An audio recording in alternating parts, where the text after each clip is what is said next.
souvent me posent la question, mais les 11 frontières, mais comment nous arrivons à 11? Alors nous avons la frontière aérienne qui est au-dessus de nous, nous avons un territoire au-dessus de nos têtes, mais puisque nous n'habitons pas en haut, nous n'avons pas conscience que nous avons un territoire aérien et nous avons des frontières. Enfin, nous avons ce que j'appelle le territoire bleu de la RDC, c'est la deuxième carte.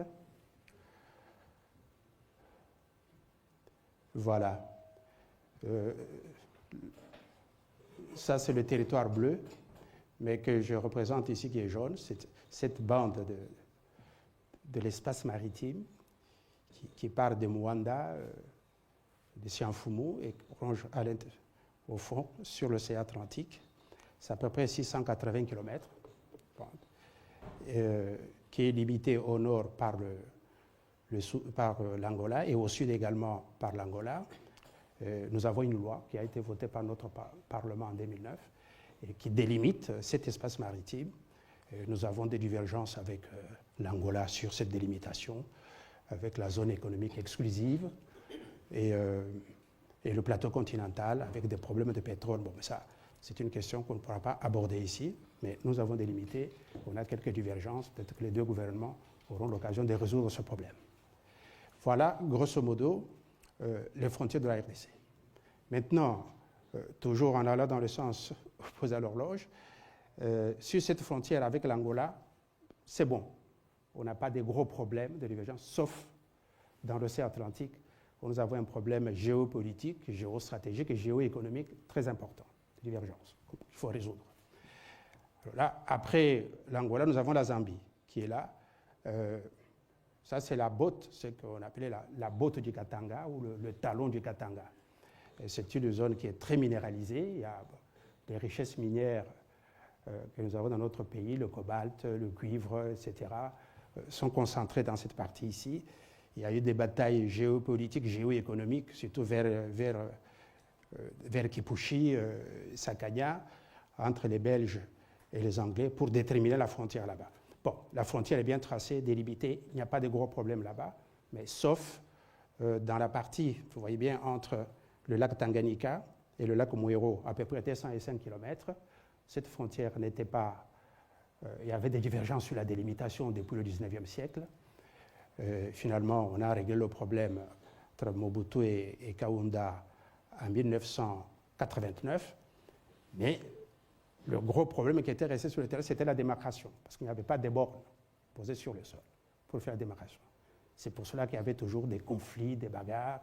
Et vous avez vu en 2020, il y avait encore un problème là-bas, où les troupes zambiennes traversaient la frontière, etc. On était sur le point d'entrer en guerre entre les deux pays. Heureusement, quand le président Tshisekedi est arrivé au pouvoir, ils ont voulu maintenant régler ce problème. On a commencé le travail de pose des bornes. Les bornes sont déjà posées sur une grande partie. C'est 205 km. On est autour de 180 km. On a posé déjà des bornes. Il reste un petit problème de soucis dans la zone qui est tout près du lac Tanganyika parce qu'il y a quelques problèmes pour déterminer par où passe effectivement la frontière. J'espère que les deux gouvernements vont régler ce problème. Alors, la Tanzanie, pas de problème sur le lac Tanganyika. Sauf qu'il faut mettre les bouées de signalisation parce que la frontière, c'est le milieu du lac, hein, c'est la ligne médiane du lac Tanganyika qui constitue la frontière. C'est 498 km, mais il faut visualiser la frontière sur le lac, mais là, on ne peut pas poser des bornes, vous comprenez bien, là, ce sont des bouées qu'il faut poser. Maintenant, il faut régler ce problème. Avec le Burundi, là nous sommes déjà sur la frontière orientale. Sur le Burundi, cette frontière avec le Burundi a été fixée déjà en 1910, le 14 mai 1910, à Bruxelles, par un accord qui a été confirmé par une convention du 11 août 1910. Donc cette frontière a été bien tracée et confirmée. Mais nous avons un problème de divergence. Vous voyez au nord du lac Tanganyika, il y a un triangle là, donc en jaune, c'est le delta de la rivière Ruzizi. Ruzizi vient de la zone de Bukavu. Vous voyez, c'est la Ruzizi qui descend, qui se jette dans le lac Tanganyika. Mais à 10 km du lac Tanganyika, la Ruzizi se divise en deux branches. Bon. Et au milieu de ces deux branches, la grande Ruzizi et la petite Ruzizi, il y a un territoire, donc un delta. Le problème que nous avons avec le Burundi, c'est à qui appartient ce triangle-là. Bon. Où se trouve la frontière? C'est la petite Ruzizi, là où vous avez le poste douanier actuel, je dis, ou bien c'est sur la branche orientale, la grande Ruzizi. Il y a des divergences.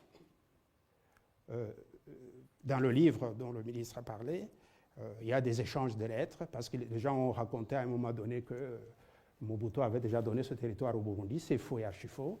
Vous trouverez des lettres, des échanges, des correspondances entre Mobutu avec le président Bagaza et jusqu'à 1988, d'autres correspondances avec le président Buyoya, où le maréchal Mobutu revendique ce territoire. Bon, les deux gouvernements sont en contact, il y a des commissions, dans le cadre de la commission permanente des frontières de notre pays, ils discutent pour essayer de résoudre ce problème. Je pense qu'avec la sagesse, on pourra trouver un jour une solution.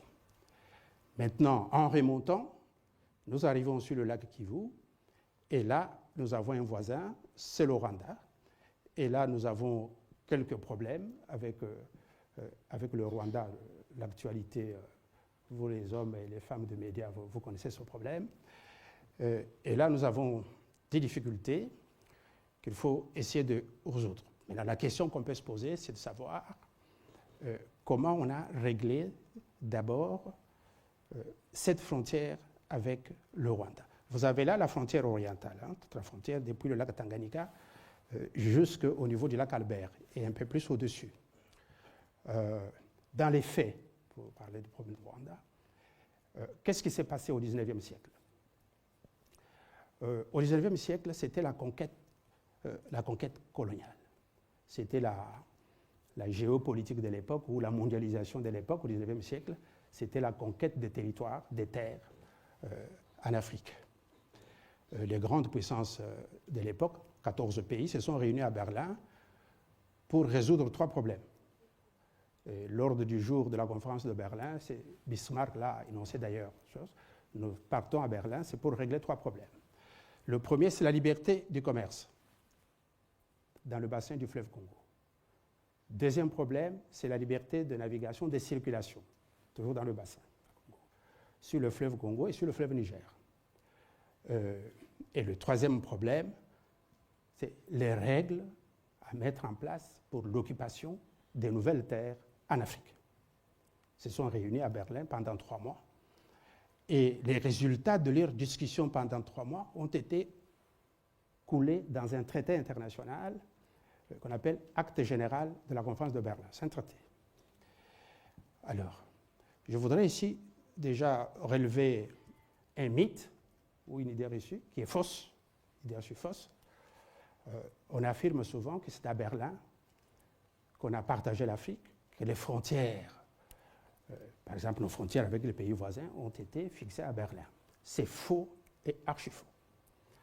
Les frontières de la RDC, n'ont pas été fixées à Berlin. À l'époque, personne ne connaissait l'Afrique à Berlin.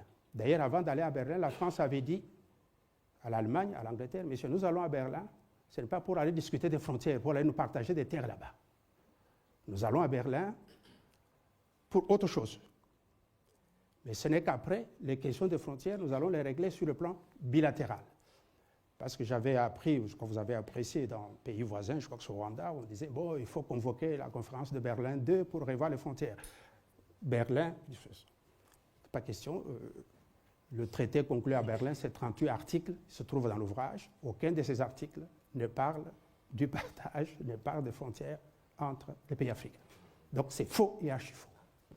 Ça, c'était un problème qu'il fallait résoudre. Le deuxième problème, c'est savoir la frontière avec le Rwanda, comment on a traité ce problème. D'abord dans les faits. Les faits, c'est que, vous voyez le lac Tanganyika, on remonte au-dessus. L'Allemagne se trouve à l'est, l'Afrique allemande, par là. Et à gauche, la partie jaune, ça, c'est l'État indépendant du Congo avec Léopold II. Il fallait qu'on mette la frontière entre les deux. À Berlin, on a demandé à Léopold II en disant « mais on vous donne un vaste territoire, vous n'y avez jamais mis pied, il n'y a pas de Belges là-bas, etc. » Mais il faut que ce territoire, cet État, dont vous serez le chef, il faut que cet État ait des frontières. Il faut créer un État, un gouvernement qui doit administrer ce territoire. C'était le bassin conventionnel, il faut qu'il y ait un État. Et Léopold II, le 1er août 1885, dans son bureau, il est seul, il trace les frontières de l'État indépendant du Congo qu'il venait de créer au mois de mai 1885.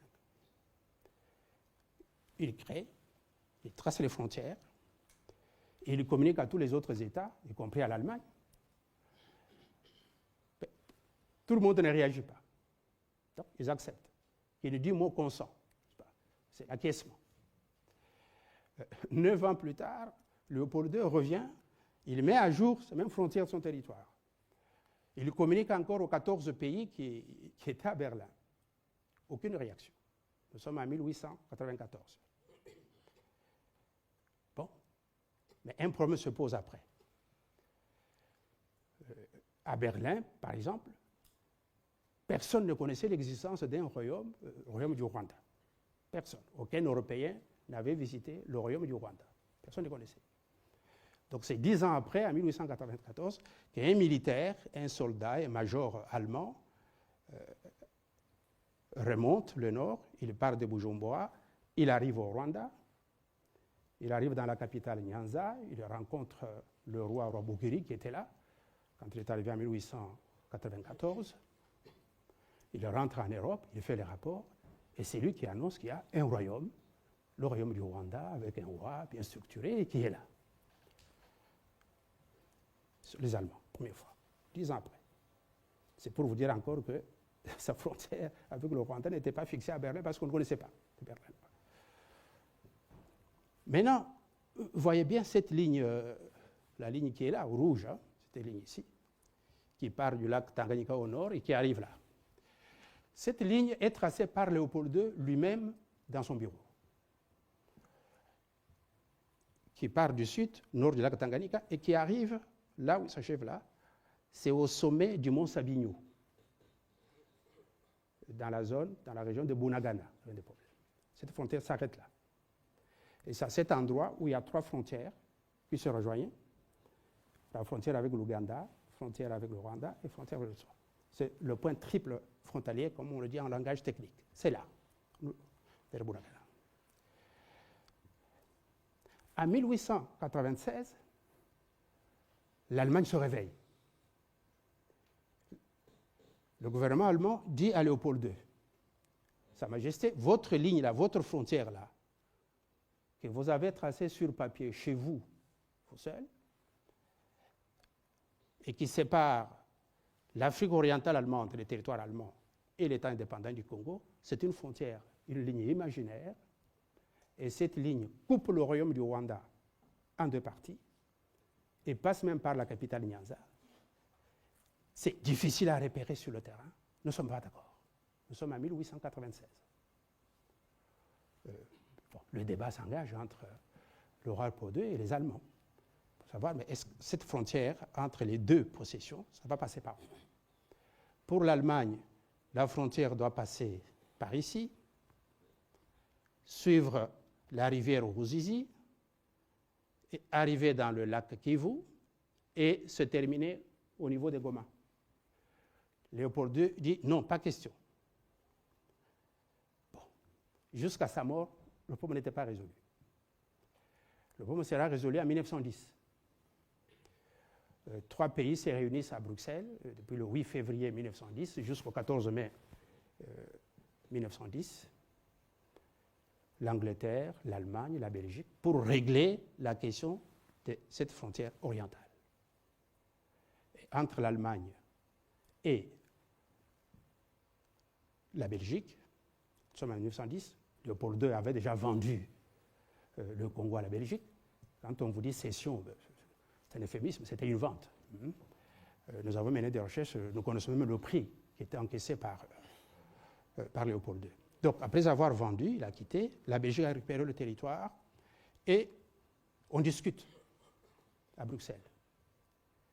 Les discussions s'engagent. À la fin, le 14 mai, on se met d'accord sur cette frontière entre la frontière actuelle. Il s'agit de la frontière actuelle. On dit, voilà, on va partir du sud du lac Kivu, on va tracer une ligne médiane sur le lac Kivu. À l'ouest de cette ligne, c'est la RDC, donc le Congo belge, et à l'est, c'est l'Afrique orientale allemande, donc le Rwanda. Et là où, c'est bien la carte, vous voyez la ligne rouge là, donc on décide finalement, la thèse allemande triomphe, la Belgique comprend que l'Allemagne a raison, on déplace cette ligne, on la ramène sur la Ruzizi, parce que suivant cette ligne, tout le lac Kivu était au Congo, Ruzizi était au Congo, etc. Maintenant, on ramène cette ligne ici, la frontière actuelle, et arrivé au nord du lac Kivu, la bataille était de savoir, mais au nord du lac Kivu, mais cette ligne va chuter à quel niveau? C'était une bataille aussi, géopolitique. Vous aurez des détails dans le livre, vous allez en parler si ça vous intéresse. Est-ce que cette ligne doit aller du côté de l'ouest ou on doit mettre le point de chute là, à l'est, à l'endroit où ça se trouve aujourd'hui? La grande barrière, hein, vous voyez la grande barrière de Goma, il y a la borne frontière BF1, vous allez voir. Bon, on se met d'accord et on dit, bon, à partir du nord du lac Kivu, à la grande barrière, là où il y a la borne numéro 1, on va faire une ligne oblique qui va suivre les volcans.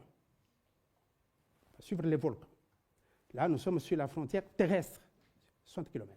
Il y a 8 volcans là-bas, vous avez Gahinga, Nyamulagira, Karisimbi, Mohavura, Nirangongo, Visoke, et vous avez Sabinho au bout là-bas. Et on décide que cette frontière va suivre la ligne de crête, c'est-à-dire les sommets. C'est une frontière que les techniciens appellent la frontière orographique, parce qu'on prend les sommets des collines et la frontière passe par les sommets des collines. Bon. C'est réglé au mois d'août 1910. Maintenant, il faut envoyer les techniciens sur le terrain, qui doivent aller poser les bornes sur le terrain pour visualiser. Et donc, vous voyez ça, merci bien pour la carte, donc, pour aller mettre les bornes. Donc, c'est la frontière terrestre, c'est ce qu'on appelle la frontière de la ligne des volcans. C'est là où il y a des croix là-bas. C'est la ligne des volcans, les 8 volcans là, avec au sommet, au point Sabinho. L'année suivante, en 1911, on pose les bornes. Nous avons les documents de 1911, octobre 1911, où on a posé les bornes sur le terrain. Ce document est publié dans le livre. 22 bornes principales sur la frontière terrestre. Et puis on a fait des échanges des territoires qui étaient occupés. C'est en ce moment-là que nous avons récupéré l'île d'Udi, l'île Iwinsa et d'autres îles, et une partie d'îles on a donné seulement. Maintenant, ça c'est sur le plan des faits. En 2015-2017, on a refait les bornes frontières. Revenez avec la carte. Revenez au début. Donc, en 2015-2017, voilà, on a reconstruit les bornes de 2011. Parce que c'était fait avec les matériaux de l'époque. Vous voyez, en 1911, parfois c'était des amas de pierres construits qui ont disparu. Et souvent, il y a eu des incidents, soit là, c'était surtout l'armée rwandaise qui faisait des incursions sur notre territoire en estimant qu'ils sont toujours au Rwanda, etc. Alors les deux gouvernements ont essayé de faire les frontières. Alors ça, vous avez ça, c'est ce qu'on appelle les bornes frontières. Comment ça s'appelle? Ce sont des pyramides. C'était fait en 2017, 2015-2017. Alors vous avez par exemple là, borne frontière numéro 1, BF1, ça c'est dans la ville de Goma, à la Grande Barrière, et qui sont alignées le long de la frontière terrestre. Il y en a 22 bornes principales, Et on a mis aussi des bornes intermédiaires, etc. Donc, pour le moment, sur le plan technique, d'une manière générale, nous n'avons aucun conflit frontalier avec le Rwanda. Dans les faits politiques. Le Rwanda n'a pas encore formulé de manière officielle une quelconque revendication territoriale en prétendant qu'il aurait des territoires du Rwanda au Congo. Il en est de même de notre pays qui n'a jamais élevé une quelconque revendication en prétendant que la RDC aurait des territoires Rwanda. Sur le plan du droit international, la situation est également claire, contestable.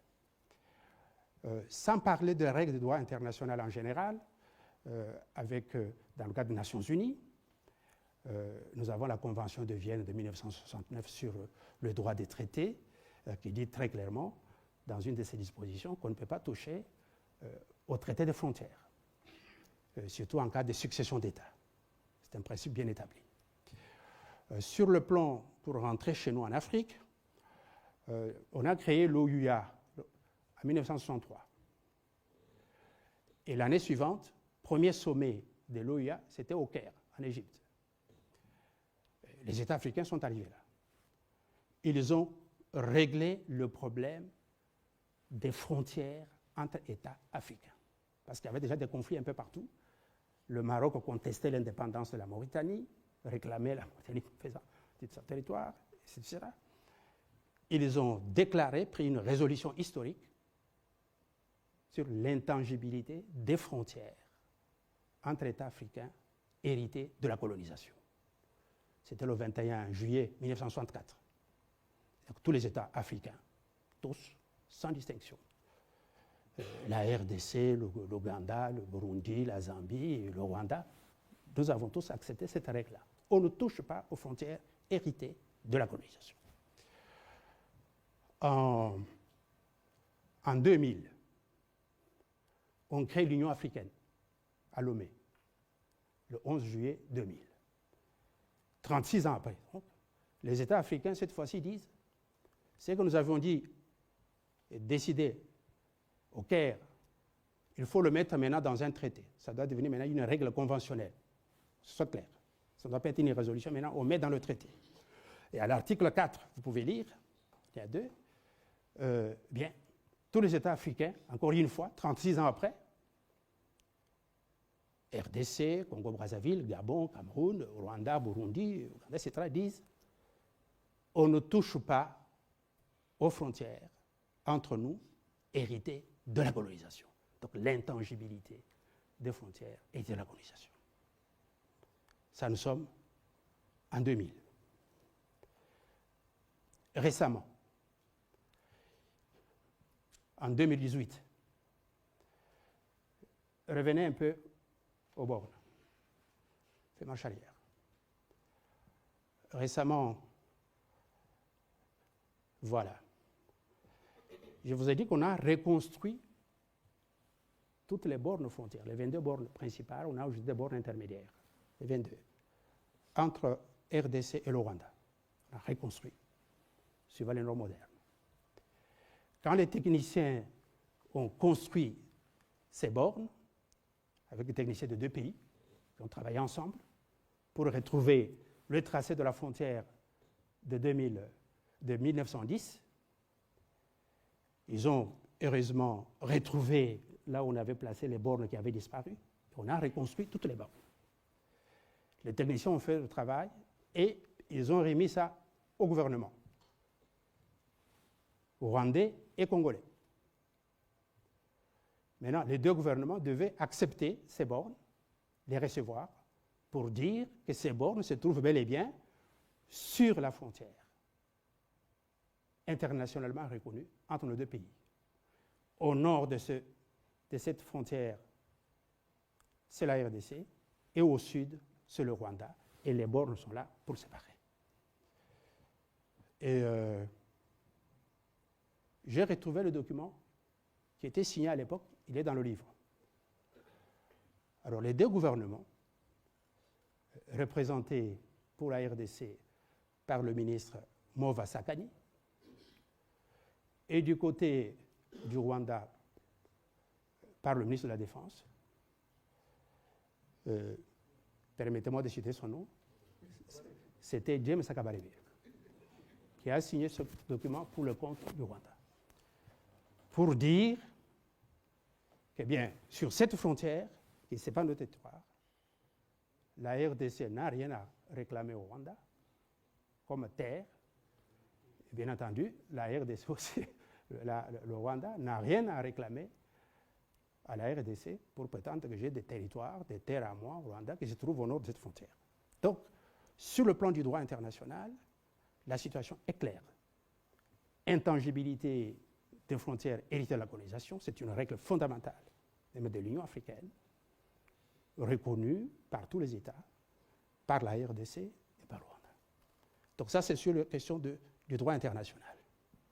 Peut-être qu'on reviendra tout à l'heure dans les questions si le sujet vous intéresse. Donc, pour moi, il n'y a pas de problème. S'il y a des revendications de qui que ce soit sur notre territoire, sachez que nous sommes armés, nous sommes prêts, nous avons tous les matériaux, nous avons ce que j'appelle les certificats d'enregistrement internationaux pour notre territoire, les titres de propriété internationale sur notre territoire. Ils sont tous dans ce livre. J'ai passé 10 ans de recherche, j'ai tout retrouvé dans les archives et c'est publié dans cet ouvrage. Donc nous sommes à l'aise. Pour terminer, je voulais dire un petit mot sur notre frontière avec l'Ouganda. Le traité qui délimite cette frontière entre nos deux pays date du 3 février 1915, signé par les Belges et les Anglais. 817 km. Qui part du mont Sabinho, dessus là, qui descend, lac Édouard, qui continue, rivière Semiliki. La rivière Semiliki est là, vous voyez bien Semiliki, qui part du nord du lac Édouard, et Semiliki qui vient se jeter au sud du lac Albert, qui est là, au sud, se jette là, qui coule dans le sens du sud vers le nord. Et après ce lac, il y a un bout de frontière terrestre qui va jusque vers Aru. Sur cette frontière, il n'y a pas beaucoup de bornes qui ont été plantées à l'époque. 800 km, on n'a pas plus de 100 bornes. C'est ce qui crée beaucoup de difficultés.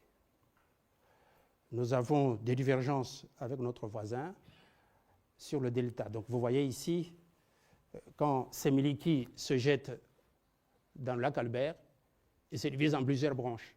Il forme un delta, un peu comme ce que nous avons vu avec la Ruzizi. Il se jette là, et en face, il y a la presqu'île de Rukwanzi où il y a des problèmes, justement. À cause des marécages, des mouvements des différentes branches de la rivière Semiliki, la détermination de la frontière à cet endroit est compliquée. Et on n'a pas réglé ce problème par les Belges et les Anglais à l'époque coloniale. Et donc, il faut que les deux gouvernements règlent cette question et qu'on règle aussi la question de Rukwanzi. Il faut, à mon avis, revoir cette frontière, pas pour la délimitation, mais pour aller poser les bornes là où on n'avait pas posé les bornes. Par exemple, en 2017, au nord du lac Tanganyika, disons du lac Albert, au nord, vers Aru, Touri, il y a un marché là-bas qu'on appelle le marché Kampala-Kinshasa, vers Aru. On s'est disputé un terrain entre les deux pays. Bon. Finalement, on a fait la délimitation sur 28 km, on a posé les bornes. Et quand nous avons amené nos titres de propriété, et l'Ouganda aussi, eh bien, l'Ouganda qui réclamait ce terrain, qui est à la frontière, l'Ouganda lui-même a reconnu, oui, ce terrain ici, c'est du côté du Congo, c'est votre terrain, bon, il faut abandonner. Voilà, ce sont des pragmatiques. Et donc, ça, on peut terminer avec cet exposé général pour dire que nous n'avons pas de gros problèmes avec l'Ouganda, sauf qu'il y a la presqu'île de Rukwanzi qu'il faut remettre sur la table pour éviter des divergences dans cette zone où il y a du pétrole, où il y a des intérêts géopolitiques, géostratégiques, géoéconomiques importants. Et donc, il faut que les deux gouvernements règlent ce problème par la voie des négociations. Voilà ce que je peux vous dire. Voilà, merci professeur de votre présentation. Le livre compte 920 pages. On ne saurait les résumer en 30 minutes, mais ce soir, nous avons voulu faire ces rappels historiques, ces rappels juridiques pour vous montrer qu'en réalité, ceux qui veulent parler des frontières aujourd'hui n'ont pas lu l'histoire et ne l'ont pas compris surtout. On va commencer cette série de questions. Nous avons 20 minutes.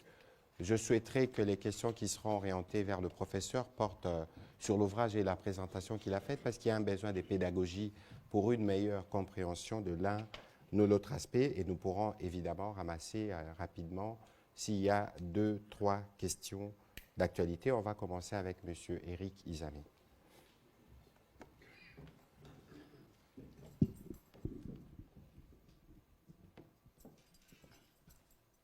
Merci, professeur. Merci, Excellence, Monsieur le Ministre. On ne devient pas professeur qui veut. Félicitations, vous êtes intelligent. Et dans cet auditoire, nous avions suivi. Mais mon souhait serait que vous puissiez faire ces mêmes exposés dans d'autres instances aussi. J'imagine les Nations Unies, à Genève, à Paris, etc. Et puis, je voudrais savoir si les livres, 920 pages, qui n'est pas rien à lire, hein, si c'est déjà sur le net, ça peut peut-être faciliter aussi la propagation de tout ce qu'il y a comme contenu. Au ministre Mouyaya, je voudrais aussi rester dans l'actualité. Le président Macron va arriver chez nous le 4 mars. Quelles sont les attentes du gouvernement congolais quand on sait que sur le terrain, il y a quand même un sentiment anti-français qui émerge jour après jour? Merci. Merci. Alors, c'était un commentaire que vous aviez fait sur l'ouvrage du professeur. On ne fera pas la promotion du livre, du livre ici, mais il y aura des références qui vous seront données, qui pourront me permettre de communiquer dessus et de voir comment en acquérir. Peut-être que lui-même en dira un mot le moment venu. Alors, sur votre question sur le président Macron, je pense que personne mieux que le président de la République dans les conditions actuelles porte les revendications de Congolais. Et il y a une bonne chose dans ce que le président Macron compte faire, c'est qu'il compte venir à Kinshasa. Et à Kinshasa, on va l'accueillir tel que nous sommes, un pays démocratique où lorsqu'il y a des opinions divergentes, les opinions s'expriment. C'est dans ces cadres qu'il faut situer. J'ai vu qu'il y avait des manifestations ce matin et pas seulement. Vous avez suivi le ministre Lutundula, intervenant après la sortie du président Macron pour dire que le mot que le président Macron a sorti en répondant à la question de votre confrère de Sakweno n'ont pas été suffisants. Évidemment, il est revenu sur ce que le professeur a dit tout à l'heure, l'intangibilité des frontières de la République démocratique du Congo, mais l'opinion congolaise veut que sur cette question de la sécurité, qu'il soit plus clair.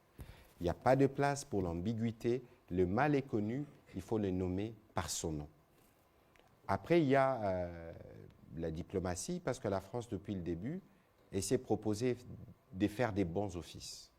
Et il semble que lorsque vous faites des bons offices, il ne faut pas épingler l'une ou l'autre partie. Mais ce n'est pas ça que l'opinion congolaise attend. L'opinion congolaise attend de la France un engagement clair pour le retour de la paix, condamner le Rwanda et prendre des mesures contre le Rwanda pour que le Rwanda cesse d'agresser la République démocratique du Congo. C'est bien clair, ça c'est l'agenda congolais au point de vue de la situation sécuritaire. Le président Macron vient en RDC avec une délégation de plus de 152 personnes, notamment deux hommes d'affaires, y compris Xavier Niel, qui est la deuxième fortune de France. Parce que, au-delà des aspects sécuritaires, en République démocratique du Congo, deuxième plus grand pays d'Afrique, aux ressources qui sont celles qu'elles sont, on ne peut pas ne pas parler d'économie. Et donc, il y a un forum économique qui est prévu et qui comprendra et qui connaîtra la participation des 2 commissaires européens. Parce que cette visite, elle est stratégique pour nous, mais elle est beaucoup plus stratégique pour la France, parce que vous avez suivi que le président Macron a plus ou moins dressé la ligne de ce qu'il doit faire, et en République démocratique du Congo, c'est les pays principaux en Afrique centrale, et je pense que c'est ça qu'il viendra dire ici de manière claire. Troisièmement, il y a évidemment des aspects culturels, parce que vous savez que la place de Paris est une place qui est très prisée par nos artistes, à la fois peintres, à la fois musiciens. Il est question de voir aussi ce que nous pouvons explorer dans ces registres-là. Et donc, la visite du président Macron, qui est une visite d'État, pratiquement la première, où nous avons un chef d'État d'un gouvernement étranger qui vient et qui va rester presque 24 heures en RDC, alors que dans les autres pays, il passera des demi-journées. Donc, l'étape de la RDC est une étape cruciale de cette visite. Nous voulons, nous, avant d'aborder évidemment des sujets de développement, des sujets qui nous tiennent avec les hommes d'affaires qui l'amènent, nous voulons que la France clarifie sa position avec des mots clairs, parce que c'est eux qui sont les premiers élocuteurs de la langue française. Nous ne voulons pas des discours ambigus, on veut un engagement clair pour le retour de la paix dans l'Est, et les autres questions pourront être abordées dans la plus grande sérénité. Et ici, il faut éviter alors d'aller dans un piège. Le fait que le président Macron vienne, il faut considérer que c'est une opportunité. Il a dit lui-même, et je terminerai par là, lorsqu'il répondait à la question de Lusakweno, qu'il est comme dans un match, dans ses propos liminaires, qu'il est comme dans un match. La phase aller s'est jouée en France, à Paris, et il y a une phase retour. Peut-être il n'a pas voulu tout épuiser de ce qu'il dira aux Congolais. Attendons le voir vendredi ou samedi, ce qu'il dira au terme de sa réunion avec le président de la République, et assurez-vous que le président de la République portera le message de manière claire et sans ambiguïté. Voilà. Merci. Prochaine question, Richard Chacot.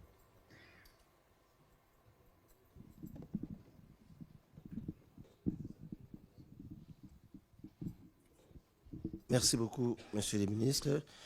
Professeur, merci beaucoup pour votre exposé magistral.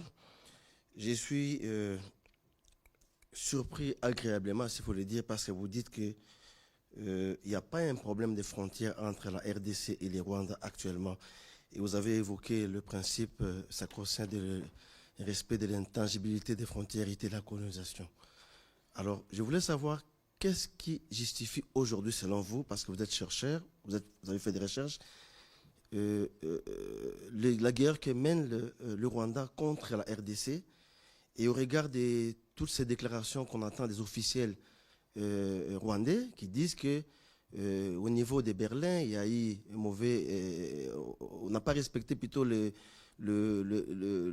partage des frontières. Voilà pourquoi le Rwanda veut récupérer ses frontières, surtout dans la partie du Grand Nord. Et aussi, cette déclaration faite dernièrement, il y a plusieurs années, par le président Sarkozy, quand il était ici, quand il a dit que les richesses du Congo sont un peu trop grandes, il faudrait aussi chercher à les partager avec d'autres pays. Merci beaucoup, professeur.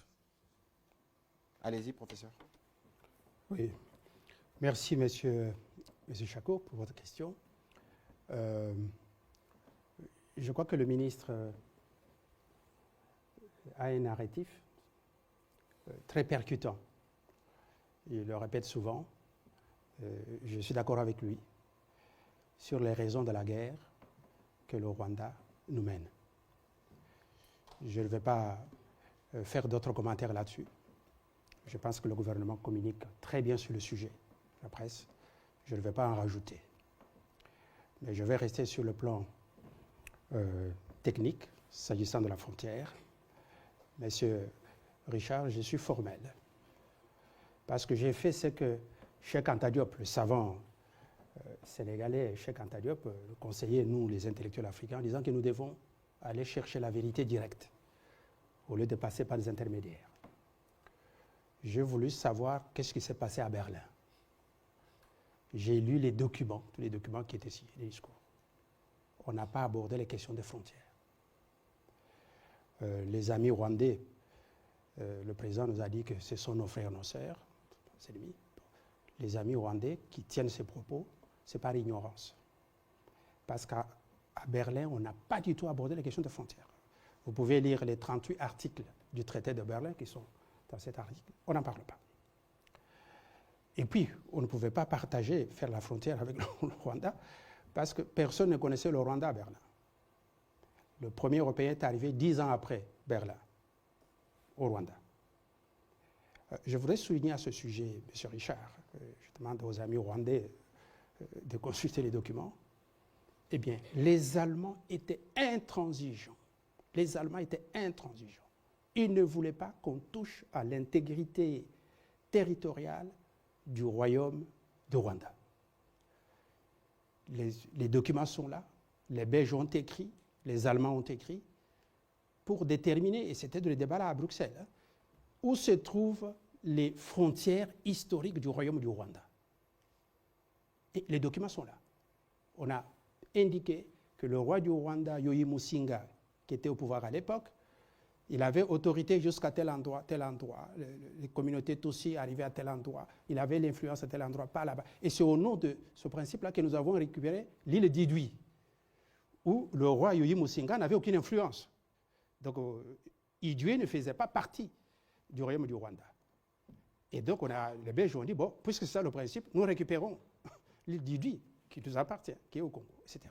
Donc, les plus grands défenseurs acharnés, intransigeants, c'était les Allemands pour protéger l'intégrité territoriale du royaume du Rwanda. Et les frontières qui ont été tracées, ces frontières épousent justement les limites historiques du royaume du Rwanda. Parce qu'on estimait que c'était un petit territoire, un très petit territoire, un royaume, c'est déjà. On ne peut pas faire ce qu'ils ont fait ailleurs avec les ethnies, comme ce qu'ils ont fait ici chez nous, dans la boucle de Dilolo avec le chef Mwatayav. La frontière est passée par là. C'est ainsi que nous avons les Lunda en Angola aujourd'hui et puis les Lunda au Congo. C'était en 1927 que ça est arrivé, on a échangé les territoires. Ils ont dit que ça, c'était des fautes graves qu'ils nous ont fait. Mais on ne peut pas commettre la même erreur sur cette frontière avec le Rwanda. Il faut respecter l'intégrité. Donc, s'il y a certains amis rwandais qui pensent qu'il y a des terres rwandaises au Congo, ils vont nous dire il s'agit de quelles terres? Parce que l'Allemagne a tout fait pour que tout ce qui appartient au Rwanda sur le plan territorial reste en Allemagne. Et les documents sont là. Au mois d'août, je termine par là, 1910, le ministre des Affaires étrangères belge de l'époque, Julien d'Avignon, se présente devant le Parlement belge pour demander au Parlement belge de ratifier la convention, de voter la loi pour ratifier la convention que les deux pays, l'Allemagne et la Belgique, venaient de signer pour tracer cette frontière-là. Qu'est-ce que Julien d'Avignon dit devant le Parlement belge? Il dit voilà, on a défendu une thèse depuis l'État indépendant du Congo, du roi, mais c'était indéfendable. On devait respecter l'intégrité territoriale du royaume du Rwanda, respecter l'unité politique de ce royaume. On ne va pas mettre une frontière au milieu du territoire d'un royaume. Donc, on doit préserver tout ce qui appartient au Rwanda, déjà qu'ils ont un petit territoire. On ne prend aucun morceau de territoire du Rwanda pour mettre dans le Congo. Et c'est sur cette base, justement, qu'on a conclu ce traité que le Parlement belge a ratifié. Donc, je pense que nous sommes prêts, sur le plan intellectuel et technique, si nos amis rwandais soulevaient cette question. Je vous assure qu'ils vont déclencher une bataille intellectuelle, juridique, et une bataille par laquelle ils seront battus à plate couture. Donc, voilà. Il ne faut pas qu'ils ouvrent ça, ce débat-là. Merci. Alors, les raisons de la guerre sont économiques. D'ailleurs, dans le cadre de cet exercice, vous avez vu qu'aujourd'hui, nous recourons à l'expertise du professeur Tubangu Kalala. Nous travaillerons avec d'autres experts et nous vous ferons la démonstration que cette guerre n'a pour seul objectif que de faire la mainmise sur les ressources minières de cette partie de l'Est de la République démocratique du Congo. On va prendre les questions qui suivent en série parce que nous devons faire une économie de temps. On va commencer par Madame Rachel Kitita, José Babia, Jordan Maenikini et on va terminer avec Tchèque Boukassa. Désolé, il y a beaucoup de points, professeur. Peut-être faudra-t-il organiser de conférences plus élaborées pour aller dans les détails du sujet. Oui, Madame Rachel Kitita. Merci beaucoup, Monsieur le Ministre. Livre très intéressant du professeur Tshibangou Kalala. Une petite question simple à vous, professeur. Plusieurs mécanismes pour vendre l'ouvrage, mais est-ce que vous avez pensé, par exemple, à une réalisation documentaire, par exemple un mini-documentaire ou un film pour vendre cet ouvrage et que tous les Congolais puissent le lire, peut-être aussi dans les langues nationales. Au porte-parole du gouvernement, le président de la République, du haut de la tribune des Nations Unies aux droits de l'homme, a demandé au HCR d'organiser une tripartite Rwanda-RDC-HCR pour examiner la question du rapatriement des Rwandais vivant sur le sol congolais, réfugiés. On en compte combien, si vous avez une estimation? Une dernière question, c'est en rapport avec le président français Emmanuel Macron. On l'a suivi depuis l'Élysée. Il donnait les grandes lignes, plus ou moins, des relations, des nouvelles relations que la France veut entretenir avec les pays africains, notamment la RDC. Un programme très alléchant, mais pour certains, ça paraît comme de la poudre aux yeux, puisque si le président Macron dit que la France n'a pas imposé sa loi ou sa vision de la politique, etc., économique en Afrique, il faut plutôt aider les pays à se développer. Si hier, la France qui a accompagné les États africains, ces États ne sont pas développés, est-ce qu'aujourd'hui, avec cette nouvelle formule que propose le président Macron, vous pensez que les pays africains seront développés? La question, c'est, pour certains, ça paraît comme de la poudre aux yeux. Est-ce que ce n'est pas un discours séducteur, justement, pour préparer le terrain sur lequel il arrive déjà dans quelques heures? Merci. On va prendre la question de José Babia.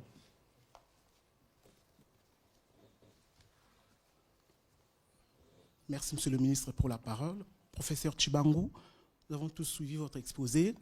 Aujourd'hui, nous sommes dans un contexte où un État veut à tout prix revendiquer une portion des terres de notre État. Comment est-ce que le droit international règle ce genre de questions des frontières? Merci.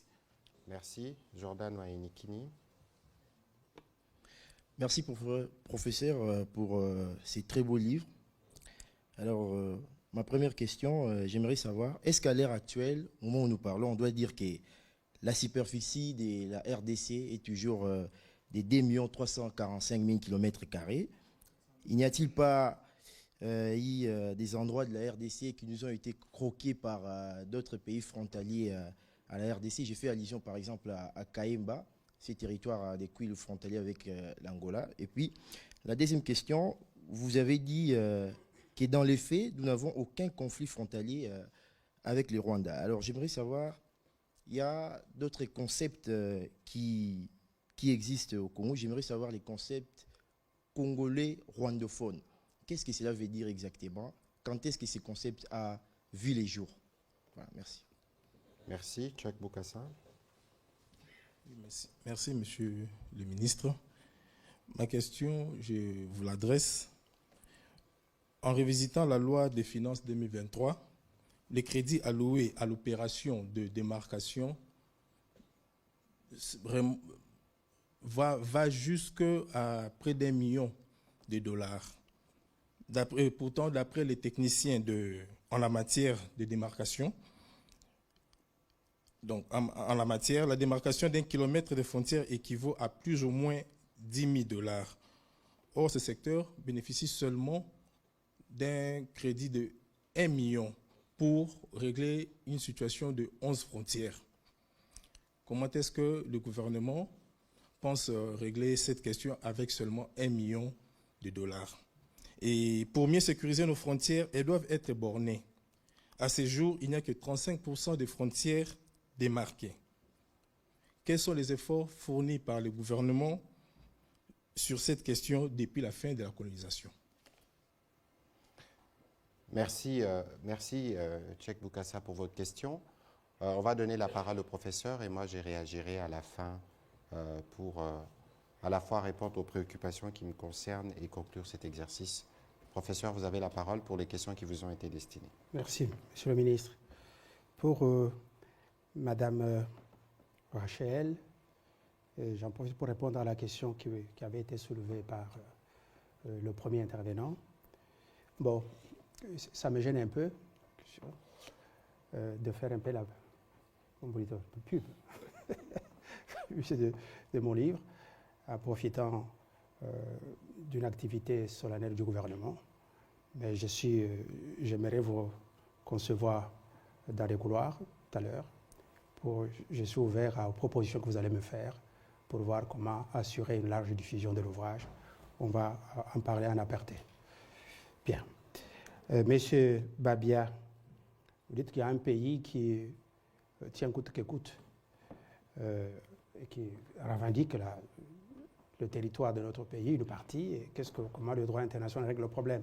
C'est ce que je vous ai dit tout à l'heure. Le droit international est stable. Les règles sont bien connues, bien établies en droit international, qui n'appellent aucune discussion. C'est l'intangibilité des frontières héritées de la colonisation, si nous restons dans le contexte africain. Mais il y en a aussi dans le monde. On ne touche pas aux traités qui ont fixé des frontières ou qui ont fixé le statut territorial devant ce domaine. On ne touche pas ça. C'est au nom d'ailleurs de ces règles de droit international bien établies que la communauté internationale, vous avez suivi le vote au niveau de l'Assemblée générale des Nations unies par rapport à la présence des troupes russes sur les territoires de l'Ukraine. Donc, c'est écrit. Le droit international est clair à ce sujet. Alors maintenant, si un État ou deux États voisins veulent modifier leurs propres frontières, là, ça doit se faire par voie d'accord.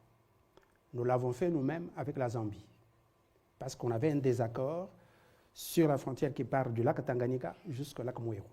Il y avait des divergences que les Belges et les Anglais n'avaient pas résolues.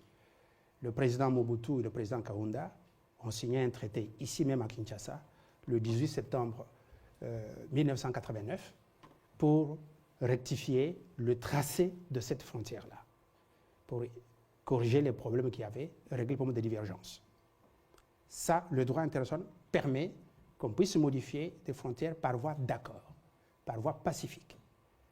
Mais par la violence, non. La violence, non. Donc, si un pays voisin veut recourir à la violence pour venir occuper nos territoires, eh bien, nous avons une armée, nous avons notre peuple, eh bien, on va résister. Ça, c'est très clair, ça va avoir d'agression. Je crois que, Monsieur le ministre, j'aimerais bien vous rappeler que nous sommes de la même promotion au collège des hautes études de stratégie de défense, la promotion Mabunda. Bien sûr. Et nos formateurs nous ont appris. La promotion de la session spéciale. Oui, oui, c'est le président Tshisekedi qui est venu nous donner nos diplômes. Et dans cette école, on nous a appris la différence entre la mise en œuvre de l'armée et la mise en condition de l'armée. Tout à fait. Et donc, c'est ce que le président de la République est en train de faire maintenant. La mise en condition de notre armée. Avec 1,5 milliard sur 3 ans pour équiper, entraîner, armer, etc., pour que nous puissions avoir demain une armée digne de notre pays, une armée dissuasive. Ok, notre président l'a fait avant lui. La mise en condition. Et puis après, ça vient la mise en œuvre. Et donc, nous devons être prêts pour notre territoire avec une armée dissuasive, efficace. Si quelqu'un veut prendre un morceau de territoire par la violence, eh bien, il va affronter le feu du peuple congolais. Ça, c'est clair. Mais du côté du droit international, c'est clair, pas d'aventure dans ce domaine-là. Bon. La superficie, je vais demander, est-ce que notre superficie, c'est toujours 2 345 000, etc. Est-ce que Kahemba, on ne nous a pas arraché quelques kilomètres carrés de ce côté-là? Eh bien, je pense qu'on peut aller un peu plus loin, parce qu'il faut ajouter le territoire bleu. Nous avons 680 kilomètres de territoire bleu sur l'océan Atlantique. Cet espace-là, il faut l'incorporer au territoire terrestre. Donc, il faut aller un peu au-delà de 2 345 000, mais dans le sens positif. Mais le sens négatif, où on nous a arraché une partie du territoire, et vous avez ce droit de Kahemba, non. Je voulais vous signaler ceci pour Kahemba, parce que vous avez parlé de Kahemba. Encore une fois, c'était une erreur. À cet endroit-là de Kahemba, ce district avait été créé par Léopold II en 1890, ce qu'on appelait le Congo oriental. Et il y a des populations, des Tchokwe chez nous et des Tchokwe en Angola, à cet endroit-là. Ce sont des habitants, des paysans qui font de la chasse, de la pêche, de la cueillette, etc. Donc quand un Congolais se trouve en Angola, il n'a pas la conscience qu'il est en Angola, à cet endroit-là. Donc il y a eu une partie de notre population qui ont débordé sur la frontière et qui sont allés s'installer en Angola. C'est très important. Donc, c'est ce qu'on avait dit à l'époque, on a vendu le territoire, notre pays à l'Angola, c'était faux. Ce sont les nôtres, en toute bonne foi, qui pensaient qu'ils étaient toujours en RDC, alors que dans le mouvement de déplacement, etc., ils étaient déjà en Angola.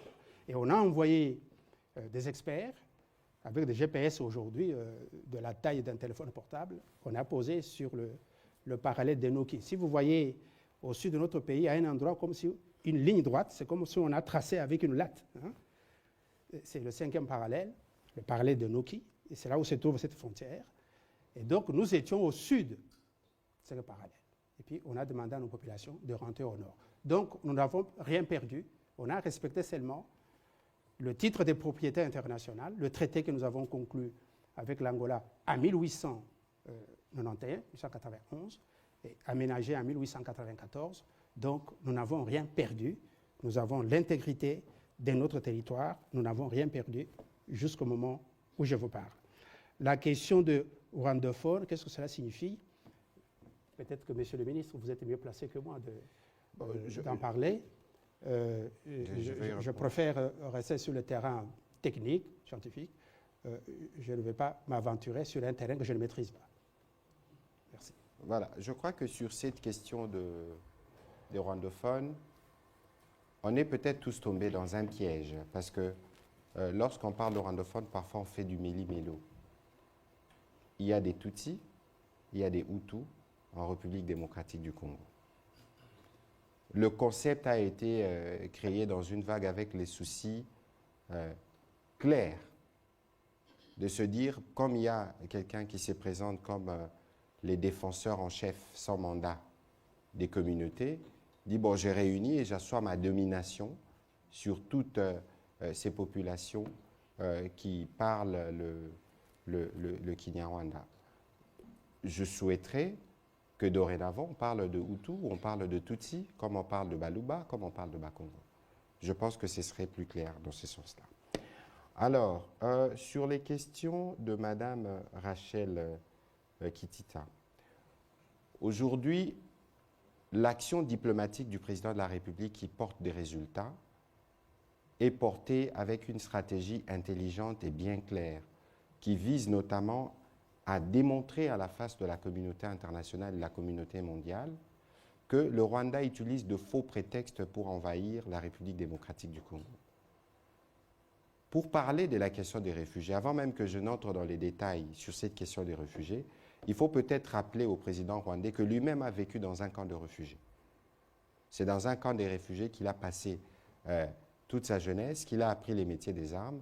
Je ne suis pas sûr que les traitements qu'il fait subir aux réfugiés congolais chez lui, c'est les traitements que lui aurait voulu subir lorsqu'il vivait dans un camp des réfugiés. C'est aussi de l'histoire.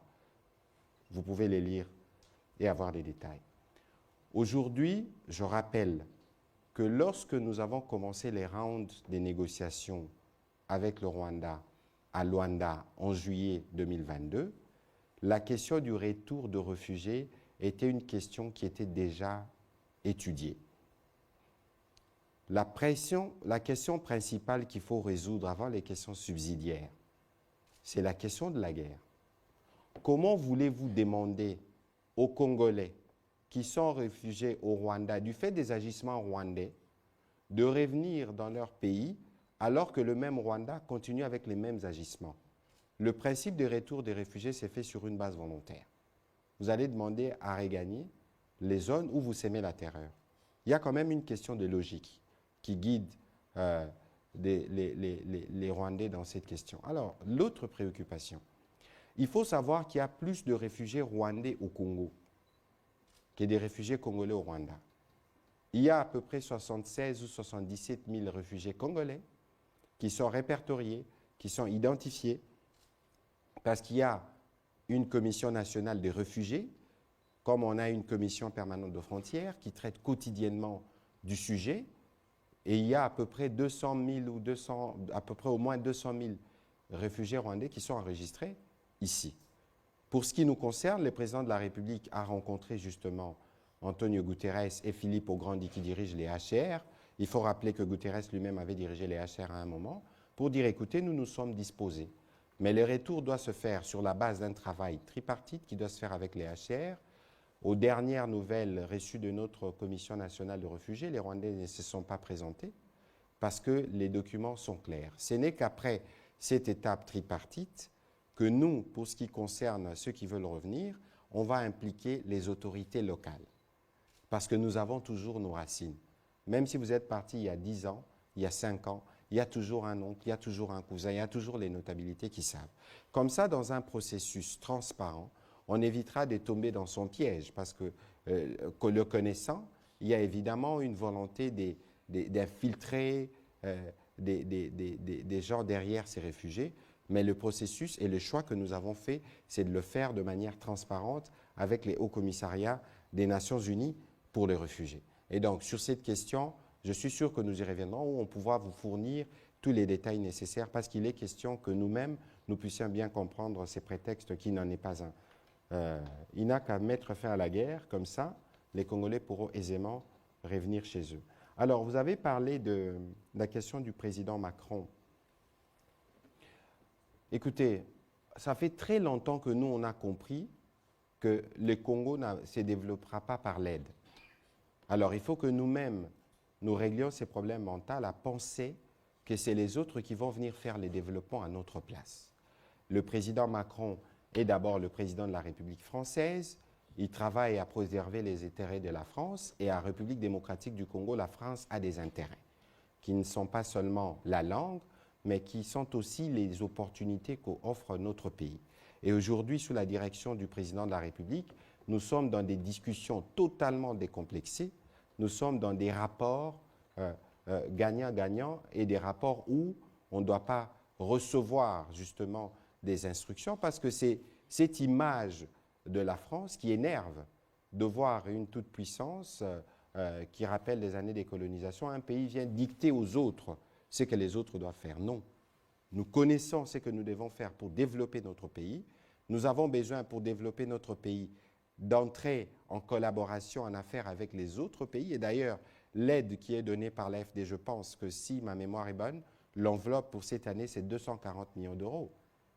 C'est beaucoup, mais c'est peu par rapport aux besoins du Congo. Mais lorsque le président Macron vient avec beaucoup d'entrepreneurs, de patrons du CAC 40, là, c'est une opportunité. Parce qu'aujourd'hui, il y a 50 000 kilomètres de routes à construire. Si des hommes d'affaires français se disent, voilà, on va travailler dans ces secteurs en République démocratique du Congo, ce sera une opportunité pour nous d'encaisser tout cet argent, construire les infrastructures et une opportunité pour eux parce qu'ils seront remboursés. Et donc aujourd'hui, nous regardons la visite du président Macron comme un partenaire économique qui vient, avec lequel on doit voir comment nous faisons du business gagnant-gagnant parce que c'est prouvé que l'aide ne nous développera pas. Alors, sur la question de Tchèque Boukassa, sur la loi des finances 2023, j'avoue que vous êtes allé très loin, c'est très bien. Je n'ai pas le budget avec moi, je ne saurais pas m'hasarder à faire un débat chiffré sur vous, mais il faut considérer qu'il existe une commission permanente de frontières et que chaque fois que des besoins, par exemple récemment, il y avait un petit conflit frontalier avec la Zambie, je pense à Muliro, il y a toujours les professeurs Nguyandil et ses équipes qui s'en chargent sur la question, par exemple, du plateau continental. Je veux reposer la question à mon collègue de budget des finances pour savoir ce qui est accordé comme rubrique à ces points qui est abondamment, éminemment important. Sinon, nous ne ferions pas ces briefings et à l'occasion, on pourra faire le point de tout ce qu'il y a comme construction qui doivent être fait des bandes frontières pour s'assurer que notre pays, ses frontières, tout au moins, sont bien démarquées et que par la suite, comme le professeur l'a dit, et c'est le travail que le président de la République fait, faire la montée en puissance de nos forces armées parce que c'est eux qui doivent assurer la défense de notre territoire. Professeur, on va terminer cet exercice très intéressant parce que le gouverneur Ndima dans le Nord Kivu a demandé un bouquin. Je suis sûr que beaucoup d'intellectuels voudraient en avoir. Je vous donne quelques mots pour terminer et que par la suite, on trouvera d'autres créneaux qui pourront permettre aux Congolais de creuser davantage ces documents de 920 pages. Oui. Merci beaucoup, Monsieur le Ministre. Juste quelques détails pour compléter ce que vous avez dit.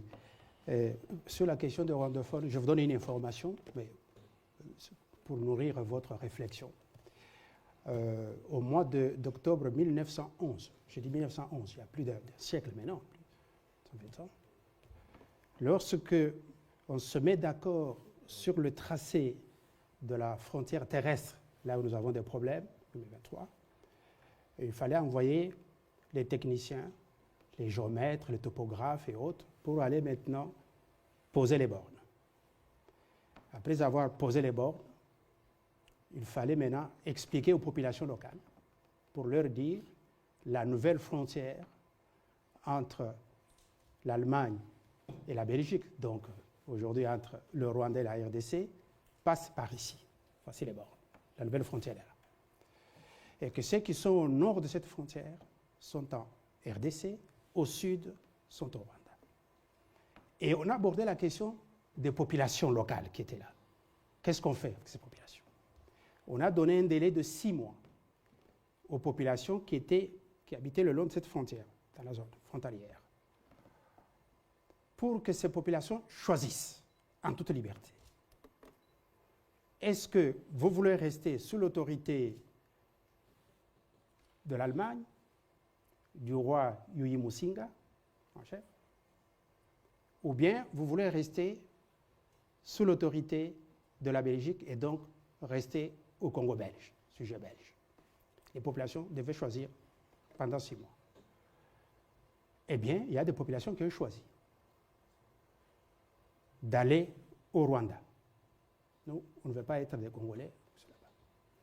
Mais il y a eu des populations, surtout des Hutus, qui ont dit, nous, on ne va pas chez les Allemands, ils sont en train de fouetter les gens là-bas. Ils demandent des impôts, nous, nous nous sentons bien ici au Congo, sous l'autorité de la Belgique, et donc nous voulons rester des Congolais. Nous sommes en novembre 1911, surtout des populations Hutus. Alors, on va dire que ce sont des Congolais, ce sont des Rwandais, ce sont des rwandophones, comme le ministre l'a dit, et le ministre a parfaitement raison. Le terme rwandophone, il faut arrêter ce terme-là. Voilà.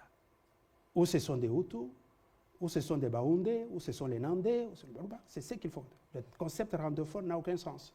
Donc, il n'y a pas une langue qu'on appelle la langue rwandophonie, ou c'est pas rwandophone, etc.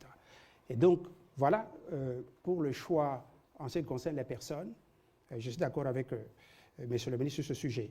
Pour la démarcation, Monsieur Boukassa, la démarcation, c'est la clé pour la protection de frontières.